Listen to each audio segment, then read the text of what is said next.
in that moment, even if you don't know what to say to that person, be honest with them. Say, thank you so much for telling me this. I am not 100% sure how to help you, but I want to help you. So if you can help me help you, that would be great.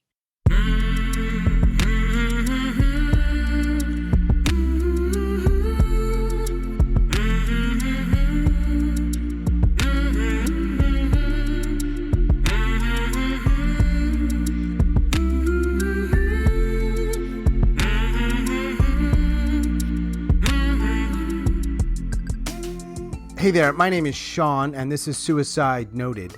On this podcast, I talk with suicide attempt survivors so that we can hear their stories. Every year around the world, millions of people try to take their own lives, and we almost never talk about it. And when we do talk about it, many of us, including me, are not very good at it. So, one of my goals with this podcast is to have more conversations, and hopefully better conversations, with attempt survivors. I'm certainly going to keep trying. Now, we are talking about suicide, so this may not be a good fit for everyone. Please take that into account before you listen. I do hope you listen because there's so much to learn. If you are a suicide attempt survivor and you'd like to share your story, I'd love to talk. Please reach out. hello@suicidenoted.com, or you can reach out on social media at Suicide Noted. If you want to help us out with a financial contribution, we have a Patreon page, and a few different tiers, so if that's your thing, we would love the support, and we could use it. There are some costs associated with producing this podcast. Either way, we really appreciate your involvement and your interest. And that's reflected in the fact that we have now been heard in 88 countries, so once again, thank you for that. Today, I am talking with Kristyn. Kristyn lives in Massachusetts, and she is a suicide attempt survivor. Hi, Kristyn. How are you? Hi, good. How are you? Good. Where are you, by the way? I'm just up in my room. Is it No, too I mean, loud? no. I meant like what part of the country? Oh, sorry. I'm in Boston, Massachusetts. All right. Is there anything about any of this stuff that you aren't comfortable talking about? No, I mean, honestly, to a certain extent, it is uncomfortable to talk about because I've felt a need to do something for suicide awareness for many, many years. And I didn't know how to go about it. And I just found your podcast and I said, you know what, this is it. So, Wow. yeah. So, you know what that makes me think of? Well, there's a few things. One is like, awesome. I'm glad you found me in the podcast and you're doing this. But there's another part of me now, just should be known. I'm a cynical New York guy. It's not a question. It's a comment on the idea that there are seemingly so few spaces or platforms or places to talk about it that there wasn't much out there for you. That's just astounding. Yeah. I mean, I've thought of kind of doing my own thing and then like posting it to my own page, but it just, I don't know. It didn't feel right. I don't know. I just, something about it, it just didn't trigger me to do like, to say, yep, I'm going to do that. I had thought about it, but then as soon as I saw your podcast, I said, yeah, this is it, you know? Nice. Yeah. Well, I'm glad you found it. I'm glad you reached out. I'm glad we're here. Yeah, thank you. I'm glad that you have this platform because I was thinking about something along this line as well. Yep. Mental health podcast, like something to bring awareness to it. So this is great that you're doing this. Yeah. Well, thank you you make it possible. I mean, the guests make it possible. And really, I mean, in the very beginning, and still to some degree, it's hard to find people, period, who are open and willing. And some people reach out to me and sometimes I'm sort of posting in places. And if you just look at the numbers, it's just like how many people try. And we can't measure how many people are, almost in that space, right? Yep. A lot. Yep, exactly. And there's just such a small percentage that are either find the podcast, find me, are open or willing or able. So I'm glad when I can find people like you. Yeah. No, I'm more than happy to be here. It makes me very nervous, but that means that it's growth. And this is something in my life that I feel like I need to do, and now's the time to do it. Yeah, well, I remember I sent you some like that attachment, the PDF with questions, and I think you if I'm correct me if I'm wrong, you said I'm gonna look over those questions. I'm gonna think about. I just filled them out. Those are sort of like a loose guideline, but I do tend to in Yep. one way or No, I another? saw them, and today I finally had some time. I was at work for the past 2 days, and I said I really got to do that document because they're all kind of scattered in my brain about when it Yeah. happened, how it happened. So I kind of Yeah. looked up certain dates and times to Ah. give us more of a timeline. So Mm. that was very helpful that you Oh, sent that. do you think you feel nervous? Because it opens you up to be vulnerable. Mm. It's divulging your deepest, darkest secrets that you don't even want to admit to yourself, let alone the people around you. It's something where you can think to yourself, I'm the only one feeling this. I don't have anybody that I can go to. But the reality is that just the opposite. And you really Mm. can't believe the lies that your mind is telling you in that moment. You have to have the mental strength and the power to pull yourself through that situation to say, I'm not alone. A lot of people care about me. I need to stay. Mm. And, it's just opened my eyes up to, for me being vulnerable, that's a small price to pay if it's going to save somebody else's life, if they feel the exact same way that I'm feeling. So, at the Mm. end of the day, I just want to share my story in order to let other people know that they are not feeling like that alone. I've felt exactly how they've felt in different situations in life, but we all kind of have that end thought where we're like, is this even worth it anymore? And you just have to be able to pull yourself through that moment and say, yes, it is. I have so much to look forward to. There's so many things, there's so many people, there's so many places that I haven't seen yet. And this one moment isn't going to define the rest of my life. Mm. It's a really hard thing for some people to hear when they're really in it. Right. That's why I sometimes think about this. I don't know who hears it.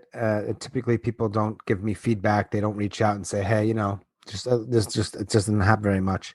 Yeah. And I wonder, like, people who are really in that space, does it make a difference? And this isn't a loaded question. I'm not asking you necessarily say, oh, yeah, Sean, you're great. It makes a difference. Nah, I wonder because I've been in that place and I don't think it would have helped, but it doesn't mean I shouldn't, or it shouldn't be done. And that Right. these stories matter. We don't know who they're going to reach, but man, we're playing with some fire. Of course. Like the platitudes just don't work and the positivity, it's tricky. It's tricky. No, right. It's And in tricky. that moment, that was another thing that I have realized for myself is that when I'm having those intense thoughts of hurting myself or thoughts of suicide, I have to sometimes acknowledge the thought instead of, like you were just saying, push away my thoughts with positive quotes and be like, Mhm. everything's going to be fine. It's a bad day, not a bad life. In that Mm. moment, I'm like, shut up, come on. Right. It's just Yeah. like sometimes you just have to sit with that sadness and you have to acknowledge that thought that you're having and being like, okay, like we can wallow in this for a little bit, like we can feed into a little bit. And I think with recovery, you always have to be like, nope, I'm okay, I'm fine, I'm totally okay, and then spin off a bunch of positive quotes. But sometimes in the moment, you just need to sit down next to sadness if they were a person and just sit with them instead of Mm. just pushing them away because it is an emotion, it's a strong emotion that we have, and you have to give some attention to it, or else if you keep pushing it away, you're not dealing with it. Mhm. So I've learned that you have to just, and I'm not speaking like I'm a perfect person, sometimes I can take my own advice that I'm giving in this podcast, but you just have to be able to sit with that sadness and acknowledge all those thoughts that you're having instead of just like pushing them into the farthest corner of your mind. And for Yeah. me, that has helped significantly. Yeah. Hmm. So share with me and by proxy, I suppose everybody who hears this. I always want to ask sort of where does the story begin? But I mean, we could go back to when your parents met. And I mean, like where does it? Right, So you right. decide where you want to sort of start it, and we'll navigate it through it. But I do want to hear about is there one attempt or more than one attempt or an almost attempt? There was a one definite attempt. There were other situations where my thoughts were so strong that it put me into dangerous situations, but I never attempted further. Yeah. The first attempt happened when I was in college. I graduated in 2015, and my junior year, at this time, I was turning 21. I had roommates, it was a good time. But also at the same time, nobody had known, but I had started dating actually my girlfriend, my best friend. And it was very, very secretive. We would say things like, our kids from different marriages are going to hang out with each other. We're going to take this to the grave. So it was a very, very secretive time for me. And I think that kind of stemmed to where I felt like I couldn't open up to anybody. We both weren't accepting of ourselves at that point. We were just in college too, and young and dumb. And things had happened where it led the girl I was dating to break up with me because she said, no, it's my senior year. I want to be single. And it just broke me. It was my first relationship, and I thought it was forever. I was totally in, and she kind of just texted me out of the blue and said, yeah, we're done. And the unfortunate thing at this time is that nobody had known. I hadn't told anybody about this, not even our roommates. We would hide it from our roommates, though I'm sure that they probably knew. Yeah, I was kind of just going through that breakup by myself for a while. And then I saw the ex move on with someone because we lived together at this point. We broke up, and then we lived across the hall from each other on the third floor. She had started moving on with somebody else. And, I was like, I thought you said you wanted to be single for your senior year. And, it was kind of just a facade. Then I watched her basically move on right in front of my eyes. It kind of pushed me to tell my parents. That was one of the darkest times in my life, when she was out with that other girl. And then she came back the next morning and she stayed over, like 20 feet from my bed. I'm just crying and they're having fun. That next day, I remember that I don't remember how many pills I took, but I took a handful of pills, just took a couple shots, like, 11 o'clock in the morning. Were you in a dorm room? We were actually in a house off campus. So I was just in my room upstairs. Got it. In that moment, I don't think it was an attempt of I want to die, but I just wanted to not be here at that moment. So whatever that meant. So in that moment, I felt like I just, if this was going to knock me out and make me go to sleep, if I wake up, then I guess I wake up. But at that moment, I didn't really care. Yeah. And I woke up about 10 hours later, and it was 6, 7 o'clock at night. And I went downstairs, and I just remember my other roommate, he was telling me, and we had a bunch of guy roommates, they were great. He was telling me, he said, hey, you were up there for a long time. That was a long nap. You must have been tired. And I was just like, yeah, I was tired. That's it. I never told anybody. I never said anything about it, and just carried on. And this is really the first time that I'm kind of telling this story. So from 2000, that was 2015. I graduated in 2015. This happened in fall of 2012. Okay. So from 2012, the end of 2012 to about 2014, those are some very, very hard years for me. That kind of stemmed from me not feeling like I could talk to anybody about the situation because nobody knew about it. Right. We were all underground, undercover. And at that point, there was so much to explain that I just didn't feel I couldn't explain it in that emotional state. And I said, it doesn't even matter. Nobody even knows what's going on, and they don't have to. I kind of just kept brushing it under the rug. And since that attempt, those years after, I was blacking out every night, going out with my friends, and they just thought it was a fun joke, that I was just getting so wasted and doing these ridiculous things. I would even run away from parties, and I would curl up and shut my phone off, just have these such strong thoughts about suicide, and just say, I wish I was dead. I wish I was dead. When you say these things, yeah, I don't know what the word is. You said something things. I don't know how you described it, but can you share what we're talking about? Is that an example of like running away from a party? Yeah. So when I would have such strong thoughts of just wanting to die, and it's just like, I don't want to be here. I just want to die. And I would have such strong, almost urges to do something. And at that moment, I would just run away, and I wouldn't even Physically. want to deal with the situation. So that was another night where I had went out. It was like a Halloween party with my friends. And to this day, they still joke about it. They say, Kristyn always runs away when she's drunk. Who knows what she's going to do? And, they don't know what I was going through mentally on that night. Maybe until now. Until now. Mm. Yep. I can go more into the thoughts too about what I was having. Yeah, I mean, sometimes I wish I had like 10 hours to talk to people, I know. like weird. It's a weird interest that I have. Obviously, I mean, I started the podcast, so there's Yeah. a thing that I'm curious about. But so you didn't tell anybody? No. Did Nope. you want to tell people? Yes. But at the same time, I was afraid that people would just look at me and say, oh, she's had thoughts of suicide. Like, don't say anything bad to her. Or, I didn't want to be treated differently. Like you have to walk on eggshells around me because I've had thoughts of suicide. And, it's the facade that we all want to appear strong to everybody. And in that moment, I wasn't strong enough to actually tell anybody about it. I think sometimes those are valid, logical ways of being because people do get awkward. They do Right. get uncomfortable. It's not an imaginary thing.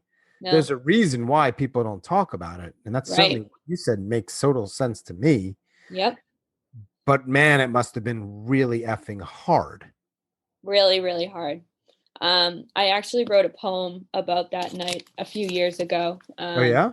I did. So I can explain it to you and more about those thoughts that you were asking me about. And In poetic prose? in poetic prose. Oh, bring it, Kristyn, bring it. That's right. All right. You never forget the nights you don't remember.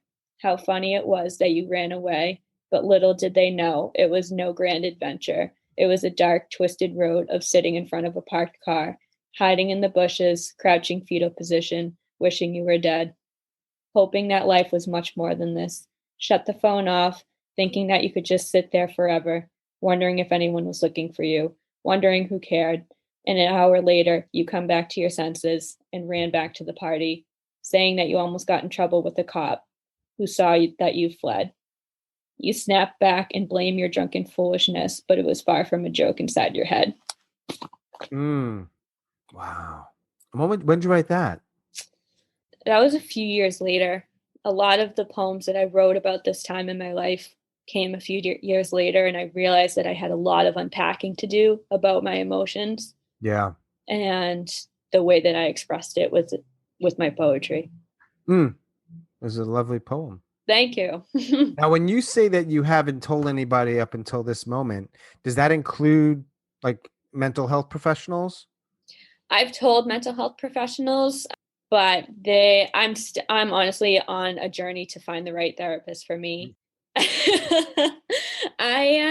We've had trial and error with some therapists. So we're in the process of that right now. And it's especially hard with the pandemic, and a lot of people are seeking therapists, and a lot of them are just truthfully booked up and busy.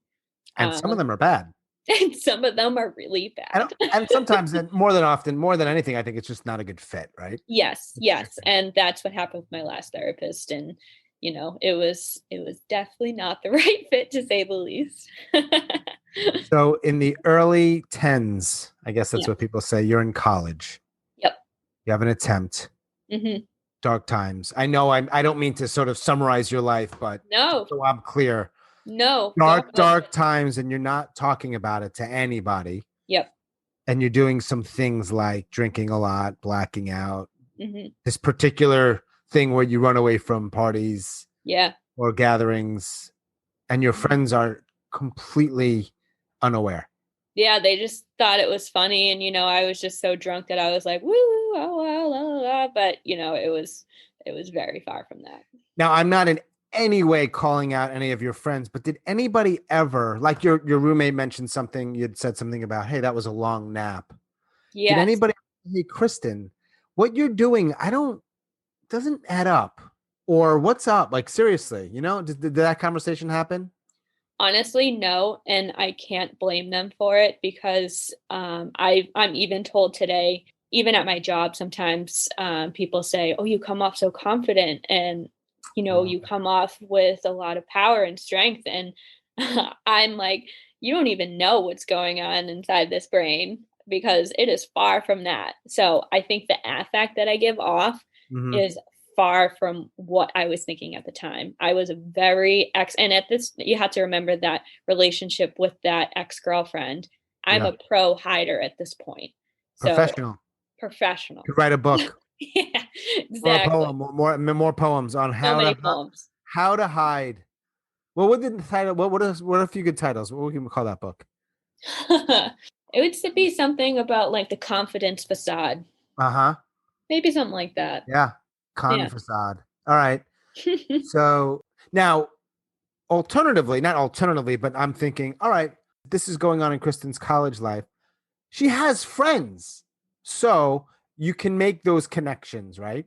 Some people can't. You had that. So that part of your life, the ability to sort of find friends, keep friends, you had that sort of working on some level, yeah? Exactly. That was definitely one of my protective factors was that I know that people around me, if I were to follow through with the suicide, the people around me would be devastated. Uh, Yeah. yeah, and that comes into a later point in life where another one of those dangerous situations that I got myself from my negative thinking, Mhm. and it led to my dad kind of finding out a little bit about this and him saying to me the next morning, he said, "I don't know what I would do without you." And he was just, you could see the ball in his throat, and he just was like, Mhm. I don't know if I would live without you. Mm. And that is definitely one of my protective factors. I know that my parents just, and my friends, my family, they would be beside themselves. I don't even know what they would do. So even when I feel like I have nothing in that moment, I say to myself, people wouldn't be able to live without you. And then if that's the one protective factor that I have in that moment, so be it. It is Right. one of my Something. protective factors is all the support I do have around me. Even though they Mm. may not know about it, I know that they would be there for me. It's hard for me. So I'll just start this comment with this is really hard for me. And I'm wondering if it's hard for you, and that people love you, they care about you, they want you to be okay. But there's stuff that they're never going to get. Yes, Like it doesn't matter exactly. how much poetry you write, Yep, they're never going to really get it. exactly. That's got for me. That's hard. I don't know why. Yes, I want you to get it before you. That's the biggest thing for me. Maybe that's a love or like language that for me. I don't know. Like, man, you don't understand. And if you yes, don't understand, for me, there's this disconnect. right. So is that so for you? What is it like for your relationships? So in my recent relationships, romantic relationships, I have started to open up more about this. I've started to hint at it. I'm Mm, definitely becoming a lot more open. I'm 28 now, so I have had a lot of time to process the mm, experiences I've had and the thoughts I've had and the things I've wrote down. But I do feel that poetry is going to be the closest that I can get you to understand what I'm feeling in that moment. mm. So that has helped me significantly. But you're right. At the end of the day, you truthfully don't know what the core of your being is thinking in those moments. And sometimes it's even hard for you to acknowledge it yourself because you have so many thoughts racing around in your head. And it's almost like you got to grab one and you have to figure out what your mind is actually thinking. And it's really difficult. You have to have some level of expertise of dissecting your brain and figuring out exactly what you're Right. thinking. And a lot of people, that's really hard to articulate, Yeah. to even just almost unpack and untangle everything that goes on in your mind. It's so Yeah. difficult. So that's Yeah. where I really sympathize with people who have anxiety and depression and think about, all these insignificant interactions with people, but they take it and they break it down to every little single minute moment. It's Hmm. just so hard to express really how you're really feeling in that moment. So I totally agree with you on that. I mean, I never want to encourage, and I'm never encouraging sort of any behavior that isn't healthy. But man, I really do understand why people drink and drug. Yeah. I I do get why too. you just want to turn your Absolutely. damn brain off or have a different experience of the world. I get it. And I live it. I struggle. I have my own demons. And Yes. Yeah, you just want to forget. And it's almost like you just want to take a pause from life. tiring. And you just like sometimes your thoughts can be so difficult, and it's very difficult to categorize them between suicidal ideation and self-harm behaviors. It's like sometimes it doesn't fit into that category. Sometimes you just want to take a pause on life. You literally want to hit the pause button, take a break, go somewhere, which is somewhere in your mind or sleep or go on a vacation and then come back. Mm, And it's just so difficult to really think about everything that you're thinking about in that moment, because so your neurons are just flying. You have so much going on. That's another reason why I wanted to share with people, is because I've been there. I've felt that so deeply, so mm, many times. And it's just so nice to hear other people say the things that you're thinking, and then you don't know how to say it yourself and you go, yes, that's mm. exactly what I was thinking. So Yeah. that's why I love podcasts like this. Yeah. Yeah. Yeah. I'm going to go back if Yeah. I can. You wake up in the evening and you go downstairs. Hmm. You're still alive. Still You alive. wanted to pause your life. I Well, did. you paused it for 7 or 8 hours, like a Yep. sleep cycle. But your problems are still there. Yep. The heartbreak is still there. The girl Hmm. is still there. You know what I mean? Like nothing's changed. Yep. So how do you, I don't even know if there's an answer here, but like how do you then just deal Right. and not try again? I think in that moment, I didn't have, like, when I woke up, I thought to myself, okay, I'm awake. Not Okay. scared of what you tried? No, I wasn't scared at all. And, looking back, it's like, wow, that's where I was mentally. Mm-hmm. And I just went downstairs and started making dinner. Mm, And it's almost like I didn't even acknowledge that it happened. I just said to myself and downplayed it and said, I just wanted to take a really long nap and I just wanted to take a break, and I did. mm-hmm. So I kind of made excuses in my mind as, oh, well, I just wanted to take a really long nap. So it's okay. Hmm. So it's kind of just, it's unfortunate, but it's like a defense mechanism that your Yeah. mind has, is like, you try to rationalize everything that you do. And in that moment, it's almost like you're ignoring everything that happened up to you falling asleep. So at that time, I wasn't mentally strong enough to be like, oh, wow, this is not good. I just kept going about my day. And honestly, I dealt with it just by staying busy, going to classes. I was on the field hockey team. I was going out with my friends. Just the method of distraction in that dark time was all I had. Yeah, I was just talking to my therapist today. I don't usually talk about this part of my life, but I was just saying that to him, like, we get on with it as best we can. Yeah. Like we just do. I mean, either you're dead, either you're just gonna die or live. Not, Right. and this isn't like a call to action and fight, fight, fight. But Right. you gotta put clothing on, you gotta eat food, Yeah. you gotta get on with it. And yeah, it makes sense to me in some way of like I get it. Yeah, that happened. Now I have to make dinner. Yeah. And now Yeah. I have practice. And I have a Yep. test on Friday or whatever. Yep. Yeah. And you just you unpack those feelings years later, like in therapy or when they ask about your attempts. And even in your mind, you're like, was that an attempt, or was I just really wanting to take a long nap? But that level of not caring if I woke up or not, for me, I realize now that I categorize that as a suicide attempt, because I Yeah. just didn't care. It wasn't like I was, actively trying to kill myself right in that moment, but I said, if I don't wake up, I don't wake up. It is what it is. So Hmm. that lack of caring really is shocking to me years later. So as you went through college and then after college, and you said earlier that you had that was in the 2012, the sort of the attempt. But I Yep. think you also mentioned there were several, I don't know how you said it exactly, stuff that was almost or dangerously close. Yes. So is that So obviously it's in your 20s, right? Because you're 28. So yes. this is all happening in your Yeah, 20s. it was my early 20s.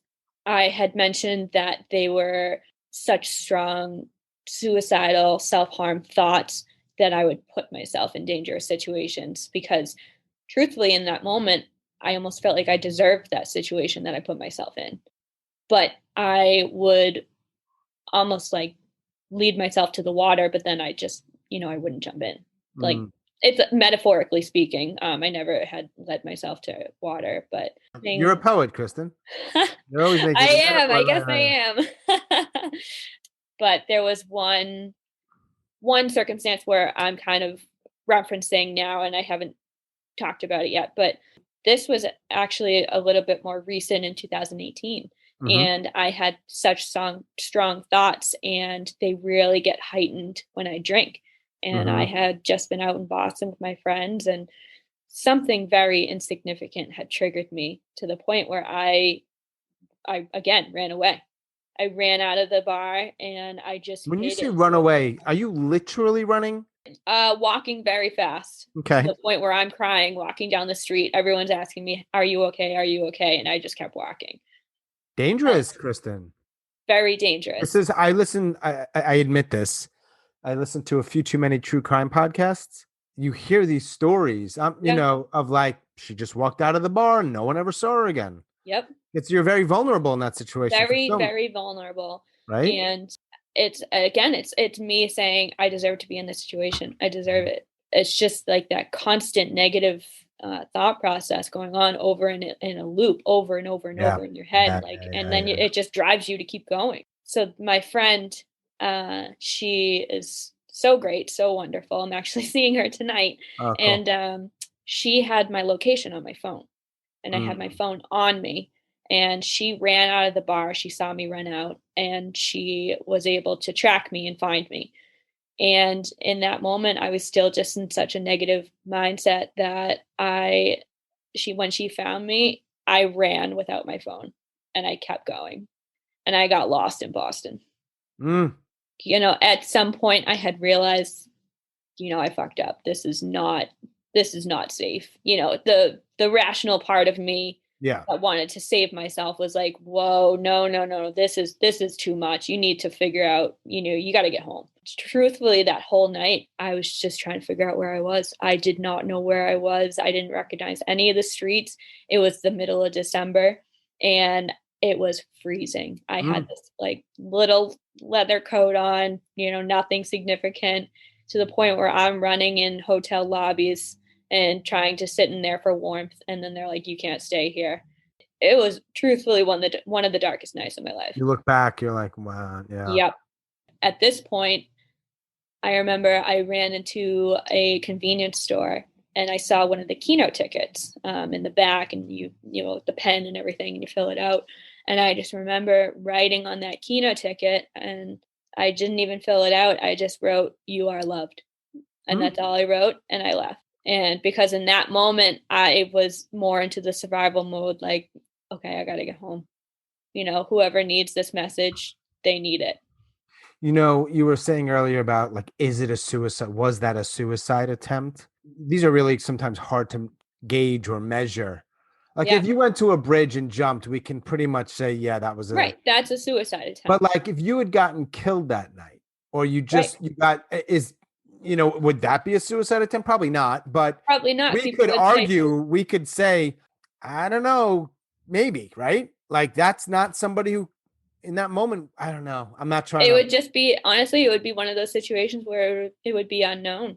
It would be unknown. They could say, if, she was drinking that night. So who knows what impaired decision making she had. When did you figure out that the alcohol tended to make things, I think you said, either worse or exacerbated? When did you figure that out? It made it worse, exacerbated, all the above. I think I realized that around the time when I started writing the poems a few years later, I think I realized in that moment when I was drinking and blacking out that my intention was to black out again, pause my life. But I didn't care. I just wanted to keep going. And looking back, I had, here and there nights after college where I would again get those suicidal thoughts and suicidal urges coming back to the surface. And I realized, I got to stop. I have to stop with this heavy drinking, because this is when I get into that negative mindset. I haven't stopped fully. I have a much healthier relationship with alcohol now. I drink maybe twice a month, maybe, but nothing, but for a period of time I did stop Yeah. because I didn't trust myself. I didn't think I was mentally strong enough to drink and then have my judgment be impaired and then get into that mindset, because once you get into that mindset, it's very difficult to pull yourself out of it. Yeah. Yeah. So I did stop for a period of time, but now it's more just socially that I drink with my friends, go to wineries and all the fun breweries because all the dogs are at the breweries and I can't miss that. Right. What kind of work do you do? I'm a nurse. Yeah. So I actually work at Mass General Hospital. I have been very fortunate enough to be on a unit throughout this whole pandemic that has been non-COVID, because we're a general medicine floor. And truthfully, with the pandemic, I've felt these thoughts starting to ramp up again, especially with the stress. And I became a new nurse as of 2019. So I kind of just got thrown into the fire with this. But if I was mentally where I was a few years ago and had this pandemic, I don't know where I would be today. Oh yeah. So There's I people out I there who there are people they're out there gone. They're doing gone. this, and There's my people out hearts there. go out to them Mhm. because God knows where I would be if I was in that state in 2012 and there was a pandemic on top of this. Yeah. It's probably a good nurse from some of these experiences. It probably helps you empathize and Yeah. Yeah, and my experiences and my thoughts and situations that I found myself in has really just driven me to really wanna go into mental health, and, I'm trying and looking around to see if there's any, mobile crisis units and try to be there in those moments where people just can't think clearly. I just wanna think clearly for them in those moments. So, we'll see where it takes me, but I definitely have a soft spot for mental health and, working with people with those thoughts and depression, anxiety. I completely sympathize, empathize, and understand everything. I And mean, even right now we send untrained cops to deal with it. yeah, We did. That's who gets most of the calls is cops who have no right. training in mental health. Mental health is kind of spiking right now, and we are all just trying to do our best and try to understand. And Yeah. it's not anything against them that they haven't had Right. these negative thoughts and thoughts of suicide. Or weren't trained in a certain way. I mean, they're just Right. doing what they can do. Exactly. They Yeah, don't. It's hard. exactly. Yep. It's been quite a journey, but honestly, it led me here to this day, to this moment, talking with you. And, it's made me understand and try to understand. If my patients say, "You'll never understand," I always Mm, tell them, "But I want to understand. So try to help me understand." I may mm, never know the exact sure. experiences that you went through or how you felt in that moment, like we were talking about earlier, but I want you to try and help me understand how you were feeling. Mm, Um, so my personal experiences definitely play into how I am as a nurse today, and how I yeah. talk to people, and realize that some people can dissect situations and experiences and conversations hours after. So, I'm always just trying to be open and honest and just very empathetic to how they are in that moment, because they might have stuff going on that I have no idea about. Sure. I mean, yeah. Did you ever get a diagnosis of any kind that you felt was accurate? I did. I got a diagnosis of generalized anxiety disorder and depression. Hmm. Um, but even then, it's really crazy what the mind can do, because in those moments, I think, is that are they serious about that diagnosis? Is that real? No, I don't have depression. And Hmm. it's almost like this, like, checks and balances in your head, thinking, is that accurate? Am I just being dramatic with my thoughts and people are thinking that I'm depressed? It's where all the overthinking comes in. Yeah. Yeah. But Yeah. yes, I have gotten generalized anxiety disorder and depression. I think more of the generalized anxiety disorder than the depression now. But yeah, it's a continuous journey, and you just have to, just try and let let yourself live life, just try and just go through and let your life just flow the way that it's supposed to without the resistance and thinking and overthinking and judgment of yourself and everyone else around you, just let the situation be how it's supposed to be. How do you think your friends or family are going to respond for those that do actually hear this? I'm sure it varies from friend to friend. They're not all the same person, but do you Yeah, think yeah. they'll be like, what do you imagine? I've thought about this, and I think that the initial reaction is going to go, they're going to say, "What? Oh Mm, my gosh, what?"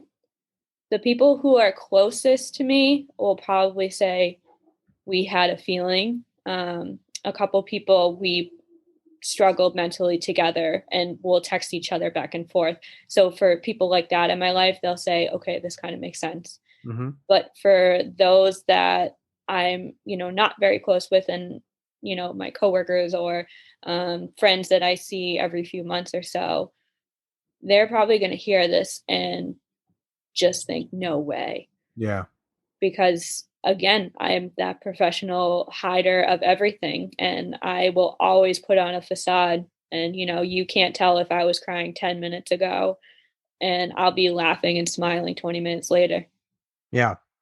Such a good thing. I mean, I use the word good loosely, but Yeah. people need to know that people like Kristyn who appear confident and this and that can be struggling. This is really an important thing. I think people need to understand. Yeah. I think you're one of the people that will help people understand that is look, there's more Yeah. to it. No? Yeah. And even on those nights where I was having those thoughts and I did run away, there are pictures of me smiling and laughing. Yeah. It doesn't matter what they look like and the affect that they're giving off. It says Mhm. nothing about what they're actually really thinking in the core of them. Do you ideate still? I do struggle with it still. And Yeah. I have heard your previous podcasts with others, and they kind of talk about it.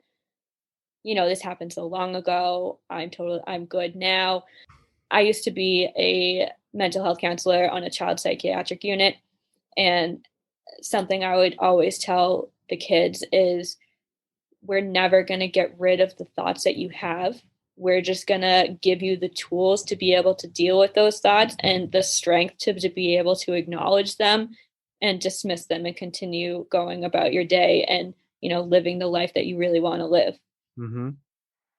And, it's all about the coping skills. It's about your defense mechanisms. It's about the thought processes that you have that protect you. Mm-hmm. You can have these thoughts, but you have to have the strength to say, okay, I acknowledge this thought. I'm not going to act on this thought. This is just a momentary thought. I have X, Y, and Z to look forward to. I'm grateful for this in my life. These are the people supporting me and who would be devastated if I were to act on this thought. And I have a greater purpose in life that I need to fulfill. It's so hard. And even then, when I was saying that, I'm thinking to myself, if I were in that negative mindset, I would hear that and I go, bullshit, Right. bullshit. Because you don't have that insight when you are Right. in that moment. Right. So, I mean, even to this day, I have to take my own advice. And I'm sure that's how many, many people feel. When I Mm-hmm. say things to people, I'm like, well, I should really take my own advice. Yeah. But it's not perfect. Humans are not perfect. And yes, I Mm-hmm. still have those thoughts, but I don't play into them as deeply as I did before. I acknowledge it and sometimes I sit with it for a little bit. And, that's when I found your podcast when I was having those negative thoughts and I was just Ah. looking for other people that felt like me. Mm-hmm. And it passes. And then the next day, I don't want to say it just goes away because that's not true, but you have a different mindset in that Mm-hmm. moment when you wake up. Hearing the stories of the podcast that you had previously. I think there was another one, Mark from Massachusetts. I was Yeah. listening to Recently. his. Yeah, I was listening to his, and it was just really nice to hear that people, and I can only hear their voices, so I was picturing them in my head: race, color, any ethnicity, all the things. People are hiding demons that they nobody knows about. Mm-hmm. And that's just what I think all day, every day when I'm talking with people. I'm like, I don't know what's going on in their life. So who am I to be rude and Mm-hmm. judge them for what they're doing? Mm. Yeah. Do you think there are any, I'm sure there are many, but one or two myths around suicide or just mental health, mental illness, all this stuff that you think you'd like to, I always say call bullshit on, but Yeah. So I was thinking about that. yeah. And I think one of the myths that, I kind of believed in, and I actually read this book recently, and it's called The Four Agreements, and I highly, highly recommend it.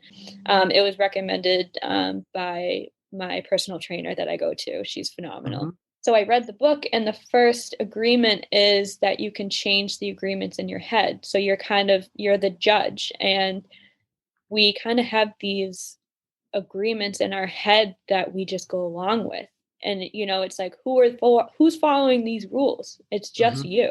So one of those agreements I would say when I was younger is that it's embarrassing to talk about my suicide attempts and to open up about my emotional state, and I hated feeling vulnerable. That's one of the agreements that you can change in your head. One of the rules that you can change in your own rule book is that no, it's not embarrassing. And Mm-hmm. a lot of people are feeling the same way that you are. And they truthfully just want to know you as a person, and they're going to support whatever comes out of your mouth. So if you do have those thoughts, they will be there for you, and they're not going to treat you differently. They're not going to, talk and say, "Oh my God, Kristyn, did you hear what Kristyn told me?" And people are going to talk about you. That's one of the rules that I had made up in my head for years. Mm. And I am just starting to dissect that rule and change it and say, no, it's okay to open up and talk about how you truly feel. It doesn't make you weak. It doesn't make you open to being hurt. You're helping people.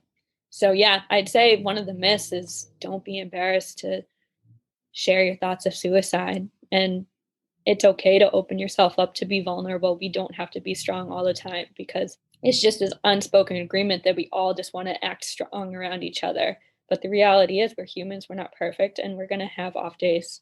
It might be a thing of semantics, but a lot of things I hear about in people's words or language, the idea that vulnerability isn't strength is bizarre to me. Right. And that's once again, another agreement is vulnerability means weakness. Right. And Right. I'm learning now that vulnerability and opening yourself up to be vulnerable and admitting that you actually don't understand something or you don't know about something, that's strength. Mm. And just being authentic with yourself and just saying, yeah, no, I don't know. I don't know anything about that. Or can you help me with this? I've never done this before. Yeah. It's tricky. We live in a culture that we get mixed messages Yeah. from when we're Yeah. little. It's hard. Yep. If it were easy and we were all the messages were, oh, open up and be vulnerable, most people probably would, but Right. with not like that. Right. And again, it's like me preaching to the choir, like open up when you're vulnerable. When you're in that vulnerable state, you Yeah. think, I'm not doing that. Right. Why would I do that? Right. It's just Sounds in us good, but humans to be strong for everybody. yeah. I was thinking of, so when you said myth, Mm-hmm. I immediately was thinking about facts too. I was thinking of Oh, the other end. And a fact that I want everybody to know that I is so, so important is when someone talks to you about suicide, one, that takes so much strength for them to be able to even come to you in the first place, let alone say that they're having thoughts of suicide. yeah. Two, a person who talks about suicide is much more likely to do it. So Mm-hmm. when somebody says that they're having thoughts of suicide, take it seriously Believe them. and offer your advice, offer support. What can I do to help you? What do you need in this moment? Because odds are that if they're talking about suicide, they're more likely to follow through with it. Yeah. Believe what people say. Exactly. Even in the occasional times where yes, someone might be, they might not be speaking the truth. Most people are. Right. In some sort of way, they are. If it's not the whole truth, it's some of it is the truth. Right. Just take them for their word. Yeah. Yep. And I think you point out something really good is that, we don't do this as a culture particularly well either, at least in my experience of if someone's got a problem. You don't need to do a lot of the things we tend to do that is not helpful. You can ask a question. How can I help? Right. Don't assume that you've got the answers. Trust me, if you had the answers, they probably would have come to you for the damn answers. Right. Just ask, how can I help? Right. And Oh, even if you, maybe it's just that they need to vent for 30 minutes. Great, yeah. I'll do that. Yep. But you don't know Sometimes if you they don't just ask. need a listening ear. That's Yeah. all. In that moment, even if you don't know what to say to that person, again, be honest with them. Say, Right. thank you so much for telling me this. I am not 100% sure how to help you, but I want to help you. So if you can help me help you, that would be great. Yep. Yeah. And just, again, being honest. And that's another form of being vulnerable. When somebody tells you that they're having thoughts of suicide, you don't have to have all the answers and then preach all these positive quotes that you're just firing off from the back of your brain. You just have to sit there and just be honest and say, okay, I truthfully don't know what you've been through. So can you please tell me? I want to hear what you've been through. And, Yep. even if it's just spending the night with you and you don't want to talk about it, I'm totally fine with that. And just opening up the conversation for that person to be able to express what they need in that moment is so important. Really hard when you are close to somebody, a parent, that literally your DNA potentially, and often you raise them and you just don't want to hear that they're suffering. Right. And that gets really tough because I get why they wouldn't say, all right, if you need to vent, I'm here. It's like, well, it might be venting about you. It gets tricky. Right. It gets really tough with certain relationships. So, right. And I think that's honestly one of the factors that has held me secretive for so long is I thought my parents would never want to hear this. Who wants to hear that their child's having suicidal thoughts? Sure. And that kind of kept that lock on that door for me for a lot of my years. I was just concerned about them and, their mental health if they're thinking that their daughter is having suicidal thoughts. And, they have so much going on in their life as well. You always are just thinking about yourself as well as other people. And it's just like an ever changing dynamic situation that you're thinking, maybe I shouldn't say it at this time. Yeah. And then it goes on and on and on. It goes on and on and on. Yeah. You stay silent. Yeah. Sometimes it's just easier to stay silent instead of just opening your mouth. It's so much easier to just forget it and not even acknowledge the thought and just keep going on about your day. I'm glad that you found the podcast in me. I'm super glad that 2012, that night, was unsuccessful. Well, I know I'm not supposed to use that word, but you know what I mean. Yep. I know what you mean. You stayed alive. Yep. Some people that might be hearing this might know you. Do you have anything for them or anybody who might be hearing it? For those who know me, I just want you to know that you shouldn't feel bad that you didn't know what was going on, because I was very aware that I was keeping it so secretive. And it's not your fault by any means that you didn't know that this was going on. And it's okay to be shocked by this. But at the end of the day, I don't want to be treated any differently than how I've been treated now. I'm still the same person. I still have the same jokes and personality. We're all human, and, things like this happen. I'm sure you have thoughts that I don't know about. Just take everything with a grain of salt. I'm still the same person, Right. And if you have these thoughts, and that goes for anybody who knows me, who doesn't know me, I am always there for you. And I know people have said that in previous podcasts for you, but I am free. I feel more than welcome to give you my contact info, my Instagram handle, and people can message me. And if they're in that negative spot, I am more than welcome to that. Awesome. And thanks. This is going to sound weird, but thanks for being a nurse. Of course. No, it's not weird at all. Nurses are awesome. Thank you so much. Not all of them, but the idea, in any stay I've ever had in the hospital, there's only been a few, but the nurses typically made the difference for me. So that's great to hear. Well, I'm still a newbie out there, and I'm figuring out as well. But learn. every day I'm learning something new, and I learn something from my patients even every day too. So I thank them too. Yeah. I appreciate you. Well, I appreciate you sharing everything, and it's great. Of course. Yeah, of course. Thank you so much for having this platform and, doing something that I've been meaning to do for so long, but I didn't know how. Well, So cool. I Yeah. appreciate you, and you're making such a difference and letting people share personal stories. I think it makes such a difference instead of hearing about the statistics of suicide. Yeah. Yeah. And it's tricky, it's not the cookie cutter, No. suicide attempts that you hear about. We're a lot more complicated than that. Yeah. Wow. Well, thank you so much. This has been so, so great. And, I'm so glad. I've been so nervous for it, but I know that it's been necessary. And, you got to do things outside of your comfort zone. So here we are. And you did. Yeah, that's right. Thank you so much, Sean. All right, Kristyn. Talk soon. All right. Bye. Have a good one. You too. Bye. Bye.